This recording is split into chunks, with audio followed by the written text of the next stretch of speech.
Here's how to add an AI into your game that will random roam when it can't see you and chase you when it can. And when it stops seeing you, it continues chasing for 2 seconds just in case it can see you again, and that is entirely customizable. This system is also fully set up using behavior trees and blackboards, so it's nice and efficient. Obviously you can see at the moment it's not animated, but that's just purely because I'm going off the functionality and just using the basic mannequin without the animations because it doesn't need it for the video. However, this is what we'll be going over and creating today. So without further ado, let me delete this code and I'll show you how I've done it.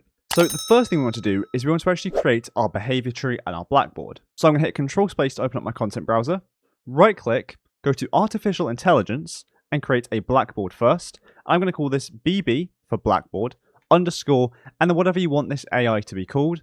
I'd recommend doing a category. So for me, I'm doing chase. So any AI that will chase me, and that's all they're doing, is going to be using this. So you could also call this chase random roam. So then you have another one for chase patrol, for example. But name it what you want and open it up straight away. All we need to do in here is add one new key, and that being an object.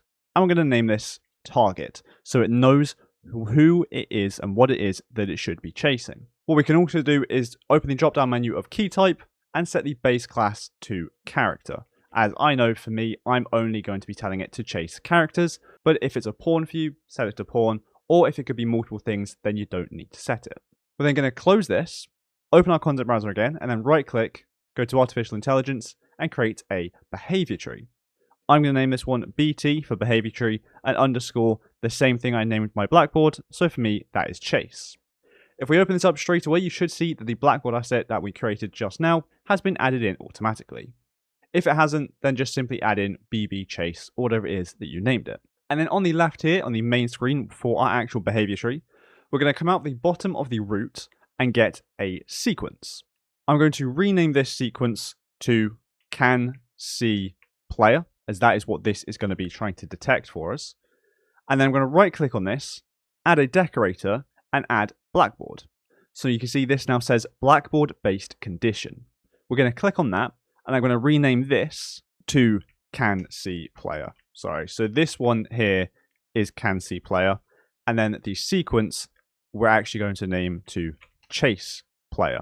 So if we now click on can see player once again, our blackboard condition, we want to change it from observer aborts from none to both. Key query will leave as is set, and the blackboard key we're going to set to target. So what this is doing is it is checking to see if the target variable we've just created in our blackboard is set.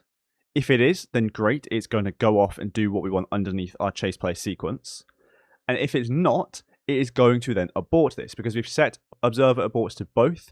It is going to stop chasing the player and go back to doing what it was doing before, which in our case is going to be random roaming. So now underneath chase player, what we're going to do is get a move to, and we're going to set the blackboard key to target. So very simply, it's just going to move to our target. And that's all you need to do for the chase. However, I don't want it to just chase and not chase, but if that's all you want, then perfect, this is all you need. I also want it to random roam. So I'm going to come off of the root once again and go to the right now and get another sequence. I'm going to rename this sequence random roam. And you'll see that actually we can only have one arrow connection in here, and that's because we forgot one thing, apologies. We need to get a selector first, and then this selector will go into can see player and random roam perfectly like so. And then off of this random roam sequence, we want to run some custom code. So for that, we're going to go up to new task at the top, and we're going to call this one BTT for behavior tree task underscore what you want it to do. So for me, random roam. And then this should open up straight away. And in here, we want to go to functions and override, and then receive execute AI. Now out of this, we're going to get AI move to. The pawn is going to be control pawn, and the destination is going to be get random reachable point in radius. The radius is going to be just 1,000 for me, and the origin is going to be coming out of control pawn and get actor location. So essentially, in a radius of 1,000 units around the AI, it's going to just pick a random point that it can go to. Off of on success of this, we're going to finish execute, making sure we tick success. We'll compile that, and this is all the code we need for our random roam. It's simply just going to pick a random point and then go to it. If we go back to our behavior tree, we want to now come off of random roam and get our BTT random roam task we just created. Then also off of random roam, we're going to get a weight, make sure that goes to the right of random roam, and set this to whatever value you like. For me, I'm going to pick 1. All this does is essentially once the AI goes to that random point, it will then wait a second or however long you choose before doing it again. If you don't want it to wait at all, then that's fine. Just remove this wait here. This is essentially just a delay. And that is all we need to do in the behavior tree. So again, it's going to be random roaming until it has a target so it can see the player, and then it's going to chase the player until it can no longer see the player, then it's going to go back to random roaming again. So now we need to set this up in our AI. So what we want to do first is we want to create an AI controller. So I'm going to go to control space to open up our content browser, right click, go to blueprint class, open up the drop down menu of all classes and search for AI controller, selecting it and then press select. I'm going to name this AIC for AI controller underscore chase, because again, that makes the most sense for me. Open that up straight away, go over to the event graph, and all we need to do in here is off of event begin play, run behavior tree, making sure we set our BT asset to our BT chase. That is all we need to do in our AI controller, but if you have anything else specifically you want this AI to do from the controller, set it up in here. Now let's create our AI. So again, control space to open the content browser, right click, blueprint class, character, or pawn if you think you're going to have a lot of AI in your level. A pawn is far more optimized than a character, but for me in this game, I'm only going to have a few characters, so it is fine. And I'm going to name this one BP underscore AI. In fact, let's do AI chase. And we'll open that up straight away. Very simply, I'm just going to add in a mesh of the mani. So SKM mani there, lowering this down and rotating it into the correct position. You don't need to do this. This is just for the visuals, just for the purpose of the tutorial. And then if we go up to BP AI chase self up at the top, we're going to search for controller. And we want to make sure we set the AI controller class to the one we just created, which for me is AIC underscore chase. Then what we also want to do is go to the add component in the top left, and we want to add AI perception. Now on the right, with this selected, we can add a sensors config, setting this to AI site config. You can open up the drop down of sense and you can modify this however you like.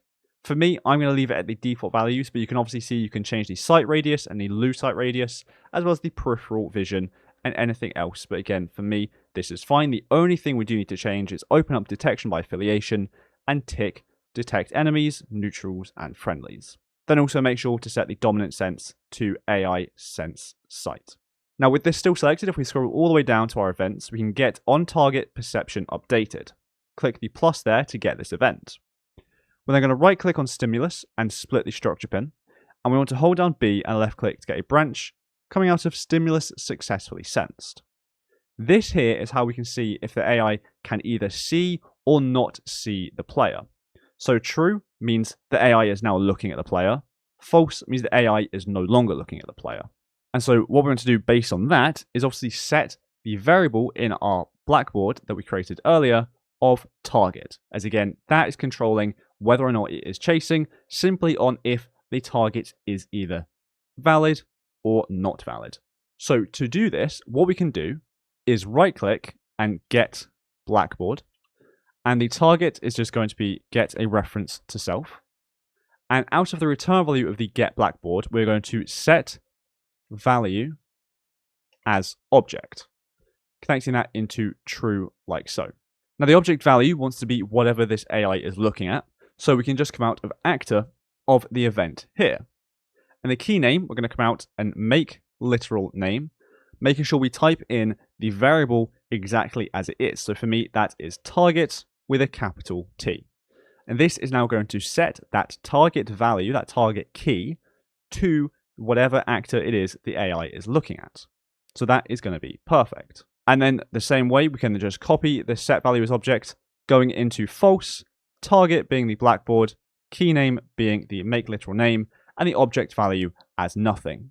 And that will then work perfectly. What that's going to do is when the AI can see the player, it's going to set target to the player and chase the player, and therefore chase the player.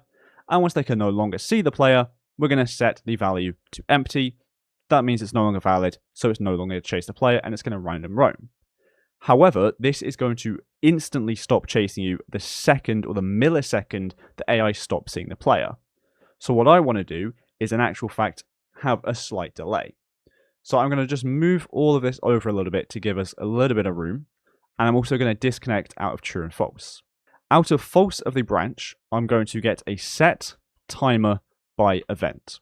I'm going to drag out of the event here and add a custom event. I'm going to name this one stop chasing. I'm going to set the time in here to 2. This time here is how long you want it to be after the AI stops seeing the player before it then stops chasing. So you can set this to 1, 2, 3, 4, 5 seconds, whatever it is that you like. But for me, I'm going with 2. And out of stop chasing custom event here, we're going to set value as object, like so. Drag this down here, and I'll also just duplicate these to get them down here so it's nice and organized. So get Blackboard and target, make literal name and key name, object value being empty.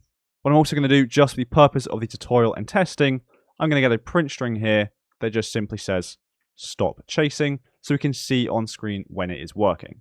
Now, up off of true, what we want to do is we want to come out of the return value of the set timer by event and get an is valid timer handle. That wants to go into another branch. So again, that goes into true like so. And then true of this branch wants to stop this timer. So we're going to come out of return value again and clear and invalidate timer by handle, making sure that goes into true and not at the set timer by event. So you can hold Alt and left click on that to remove the connection.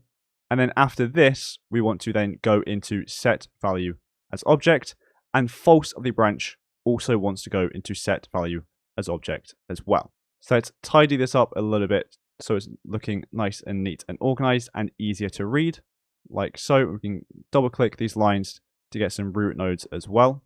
And what is happening now, and also, sorry, let me get a print string here for start chasing. But what we're doing here now is essentially when we can see the player, or when the AI can see the player, it's going to see if we have this timer active. If it is active, it's going to stop it. If it's not active, it's just not going to do anything. And then after both of those things, it's going to make sure we set the player as the current target. Once the AI loses sight of the player, it's going to create this timer, in which it means after 2 seconds, it's then going to stop chasing the player. Now, before this 2 seconds is up, if the AI sees the player again, it's then going to remove this timer and continue chasing. Therefore, this isn't going to fire off because it has been invalidated and cleared. So I hope that makes sense. So again, set this time to whatever you like. If we compile and save, this is now fully working for us.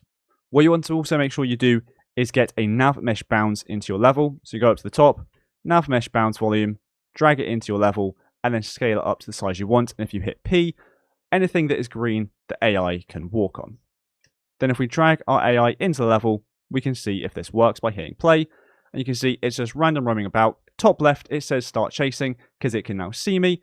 And if I also need to maybe slow down how fast the AI is walking so we can outpace it, we can see it will stop chasing us as well. So let's set the max walk speed of our AI to something like 150. So it's nice and slow, so we can definitely outrun it. So it's going to be random roaming. It looked at us, it can see us, we got start chasing, and it is following us very, very slowly. And again, unanimated, but you get it, the point, you see it working. It can no longer see us for 2 seconds. It is now stopped chasing, and it's gone back to random roam. If I were to then walk past it and walk in front of it, start chasing, it is now following us.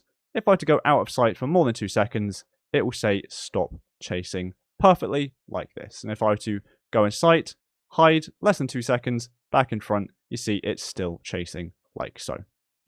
So I think that'll be it for this video, as we've done everything we want to do. What we've done is we set up a system in which we can have an AI either random roaming or chasing based on if it can see us or not, and it's set up using Blackboards so it's nice and efficient. And we've also got a way to have a timer based upon how long it can't see us before it actually stops chasing. So thanks so much for watching this video. I hope you enjoyed it and hope you found it helpful. And if you did, please do make sure to like and subscribe down below, as we're really trying to hit 100,000 subscribers and we're very, very close. So thanks so much for watching, and I'll see you in the next one.